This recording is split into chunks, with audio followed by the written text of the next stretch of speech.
오늘은 출애굽기 25장 1절에서 9절까지 말씀입니다. 우리가 이제 오늘부터 출애굽기 말씀을 이어서 보게 될 텐데요.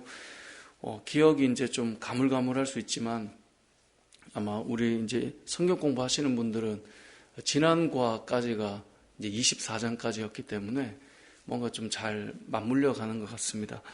우리가 지난번에 보았던 19장에서 24장까지는 출애굽에서 시내산에 도착해서 하나님과의 언약을 맺으며 하나님의 율법을 받아서 그들이 어떻게 살아야 되는가, 그것이 이제 24장까지 내용이었고요. 이제 오늘부터 보게 되는 25장부터 31장까지는 성막을 세우기 위해서 하나님께서 말씀하시는 여러 가지 내용이 담겨 있습니다. 그리고 오늘 본문 말씀은 성막을 세우기 위해서 가장 기본이 되는 자세가 무엇인가, 이것을 우리에게 알려줍니다. 그러니까 이렇게 세워야 돼라고 하는 것을 말씀하시기 전에 가장 먼저 성막을 세울 때 기본이 되는 자세를 말씀해 주는 것인데요.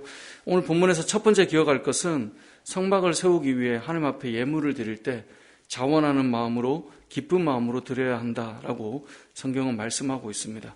우리가 잘 알다시피 성막을 세우려면 뭐가 필요하겠습니까? 재료가 필요하겠죠. 성막을 세우려면 물질이 필요한 것입니다. 그런데 이 물질을 드릴 때, 하나님 앞에 예물을 드릴 때 어떤 마음으로 드려야 하는가, 그것을 먼저 말씀하는데요. 2절을 보면 이렇게 말씀하죠. 이스라엘 자손에게 명령하여 내게 예물을 가져오라 하고 기쁜 마음으로 내는 자가 내게 바치는 모든 것을 너희는 받을지니라. 그러니까 기쁜 마음으로 내는 자가 바치는 그것을 받으라는 거예요. 결국 하나님 앞에 예물을 드릴 때 기쁨으로 드리는 그 예물로 하나님의 성막은 세워진다, 이것을 말씀하고 있습니다. 특별히 이들이 하나님 앞에 예물을 드릴 수 있는 이유가 무엇일까요? 지금 이스라엘 백성들은 출애굽한 그 상황의 광야의 여정 속에 지금 머물러 있는 거거든요. 시내산 앞에. 그 말은 이들이 지금 출애굽할 때 하나님께서 빈손으로 나오지 않고, 그죠? 이 성막을 세울 수 있는 그 재료들, 예물을 드릴 수 있는 것들을 하나님께서 쥐어주셨단 말이에요. 그래서 이들이 생각할 때 하나님께서 우리에게 출애굽할 때 겨우 빠져나오게 하신 것이 아니라 빈손으로 나오지 않고 채우시고 우리에게 이렇게 풍성하게 주셨기 때문에 이 은혜에 감사하며 하나님이 주신 것으로 하나님의 성막을 세우는데 제가 기꺼이 자원하는 마음으로 드리겠습니다 라고 하는 자들을 통하여 하나님의 성막이 세워진다라고 말씀하고 있는 것입니다.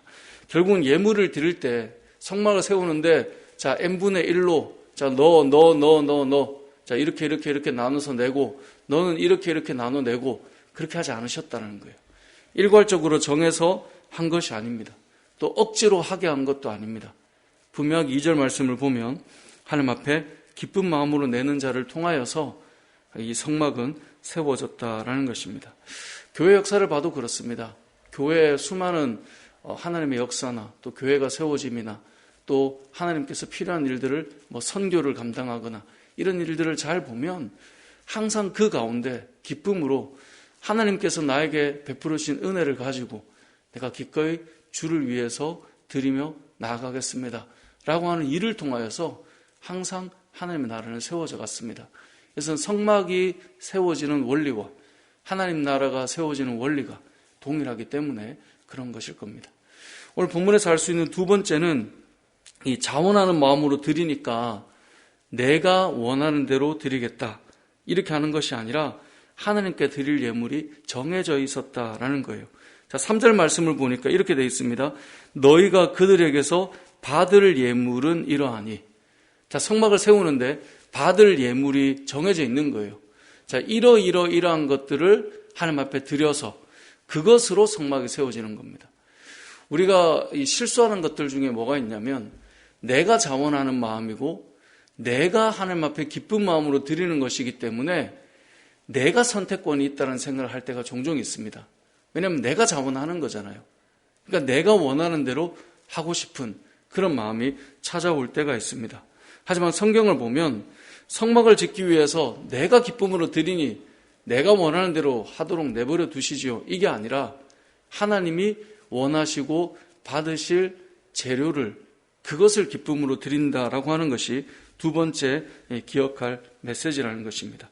자원하면서 드리지만 내가 원하는 것이 아니라 하나님께서 받으실 것을 정해 놓으셨다라고 하는 것을 3절을 통해서 우리가 기억해야 된다는 거죠. 제가 단기 선교 갈 때마다 그런 말씀을 참 많이 들었습니다. 단기 선교를 가면 이 단기 선교를 가기 위해서 마음의 헌신을 하고 결단을 하고 기도를 하고 심지어 재정의 준비도 하고, 그래서 그 선교를 가기 위해서 청년들을 보면 아르바이트를 막 해요. 왜냐하면 평상시에 재정으로는 갈 수 없으니까. 예를 들면 돈 한 100만 원이 필요하다라고 해서 본인이 그 일주일을 몸으로 헌신하는 것도 부족해서 몇 달을 아르바이트를 해서 선교를 가기 위해 준비를 해요. 자, 그 정도 헌신하고 그 정도 기쁨이면 내가 선교지에 가서 이러이러한 일을 하리라 이렇게 갈 것 같지만, 항상 선교를 갈 때, 기도하며 준비할 때 늘 어떤 마음을 가지냐면 선교사님들이 선교지에서 필요로 하는 것을 돕기 위해 가는 거예요. 자, 이것과 같은 원리예요.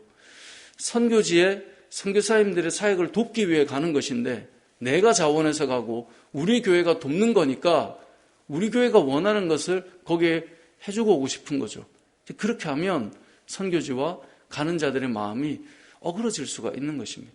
결국은 하나님의 일을 할 때 우리가 주님 앞에 자원하여 기쁨으로 드리지만 이 3절의 말씀, 너희가 그들에게서 받을 예물은 이러하니, 하나님께서 정해놓은 것으로 가는 것, 그것이 필요하다라는 것입니다.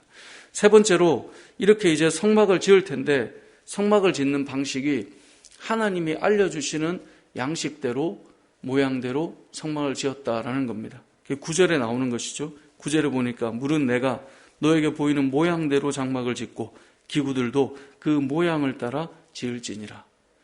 성막을 짓는 데 있어서 가장 기본적인 이 세 가지가 너무나 중요하다는 겁니다. 그냥 하는 것이 아니라 내가 볼 때 좀 더 이뻐 보이는 것, 내가 볼 때 요렇게 조금 만져주면 더 훨씬 괜찮고 더 실용적이고 내가 볼 때 여기 위치가 더 좋아 보이고, 이게 아니라 하나님께서 무엇을 어디에 둘 것인지, 또 그 기구들은 어떻게 만들 것인지 하나님께서 정해주시고 그려주시는 대로 모양을 만들어내는 것, 그것이 성막을 지을 때 중요한 기본 자세라는 것입니다. 자, 이런 일은 언제 가능할까요? 결국은 신앙생활의 가장 중요한 요소가 무엇인가를 보면 우리가 겸손과 순종이라는 말을 하지 않습니까? 우리가 겸손하지 않으면 이런 일들은 불가능합니다. 내가 하나님의 말씀에 겸손하게 서지 않으면 하나님의 말씀을 있는 그대로 받아들이고 그 말씀 그대로 가는 것은 불가능하다라는 겁니다. 우리의 마음에 나의 안목과 나의 식견이 항상 하나님의 말씀보다 위로 올라갈 때가 있습니다. 언제냐? 주의 말씀보다 나의 마음이 겸손하지 못할 때는 더 위에 올라가게 되는 것이죠. 그러다 보면 하나님의 말씀은 하고 계시지만 내가 원하는 대로, 내가 원하는 모양대로 만들어갈 수 있다라는 거예요. 예를 들면 노아에게 방주를 만들라고 그랬습니다. 방주를 만들라고 할 때 창세기를 보면 아주 구체적으로 어떤 재료를 써서 어떤 형식으로 또 어떤 크기로 만들어야 되는지를 아주 구체적으로 알려주고 있습니다. 노아가 생각할 때 아니 왜 창문을 위로 내는가? 창을 좀 옆으로 내면 우리가 어디쯤 왔는지 무엇을 하고 있는지 눈에 더 잘 보일 테고 이렇게 하면 더 좋겠네. 이런 생각이 사람이 뭔가를 하다 보면, 심지어 노아가 방주를 만드는 기간이 1, 2년이 아니었잖아요. 그 긴 세월을 만들 때 요거 요렇게 좀 고치면 훨씬 내가 나한테 좀 최적화가 아닐까 생각할 수 있겠지만 노아는 말씀대로 방주를 만들어냈습니다. 그게 성도의 삶의 자세입니다. 창세기 1장에 보면 하나님께서 세상을 만드실 때 빛이 있으라 라고 말씀하실 때 성경에 보면 그대로 되니라 라는 말씀이 나옵니다. 하나님 말씀하시고 그대로 될 때 하나님 보시기에 좋았다 라고 말씀하고 있거든요. 말씀과 그대로 되는 일이 일어날 때 가장 좋은 모습으로 세워지게 되는 것이죠. 그런데 우리는 늘 우리의 생각과 우리의 식견이 더 나을 수 있다는 생각을 항상 해보게 되는 것입니다. 그런데 성막을 지을 때 하나님께서 우리에게 알려주시는 가장 기본 이 자세가 되려면 온전한 순종으로 가능한 것인데, 그러기 위해서 우리에게는 겸손한 마음이 필요하다라는 것을 기억해야 합니다. 오늘 본문은 성막을 세우는 이야기로 이제 출발하지만 성전이 되는 우리 자신, 성경은 우리를 성전이라고 하지 않습니까? 성전이라고 하는 우리 역시 어떻게 지어져야 하겠습니까? 하나님의 말씀대로 세워져야 하지 않을까요? 우리 은혜울림교회는 어떻게 세워져야 할까요?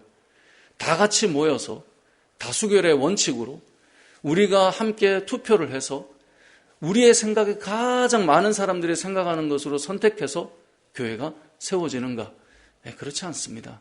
교회는 말씀으로 세워지는 곳입니다. 우리 자신도 그렇고 주님의 몸된 교회도 그렇고 하나님 나라가 세워지기 위해 필요한 것은 겸손으로 주의 말씀 있는 그대로 세워나가는 것. 그게 하나님의 나라가 또 주님의 몸된 교회가 그리고 우리 성전된 우리가 세워지는 방법이다라고 하는 것을 기억해야 할 것입니다. 이것은 우리가 자녀를 양육할 때도 마찬가지입니다. 자녀를 양육할 때 내가 원하는 자녀를 만들어내는 것은 성도의 삶의 자세가 아닙니다. 내가 원하는 대로 기도하는 대로 다 응답되었다 그렇게 고백하는 것은 성도의 어떤 진정한 신앙의 고백이 아닙니다. 나는 이런 욕심으로 기도했지만 하나님이 그를 어떻게 만들어 가시는가, 그것을 인정하고 고백하는 것이 우리의 진정한 고백 아니겠습니까?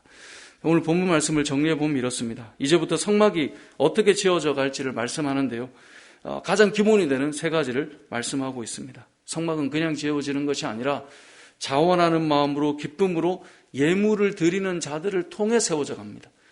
이 시대 하나님 나라와 주님의 몸된 교회와 이 시대 하나님의 놀라운 역사도 자원하는 마음으로 기쁨으로 예물을 드리는 자들을 통해서 이루어져 간다라고 하는 것은 초대교회부터 지금까지 현재 한국교회 역사 속에서도 동일한 모습으로 나타나고 있죠.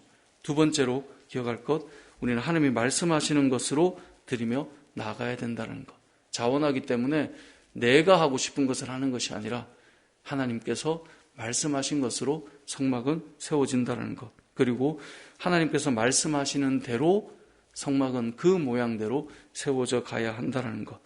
성막을 세우듯 우리 자신과 우리의 신앙과 우리의 교회와 또 하나님 나라가 겸손과 순종으로 아름답게 세워져 가는 은혜가 있길 주님의 이름으로 축복합니다.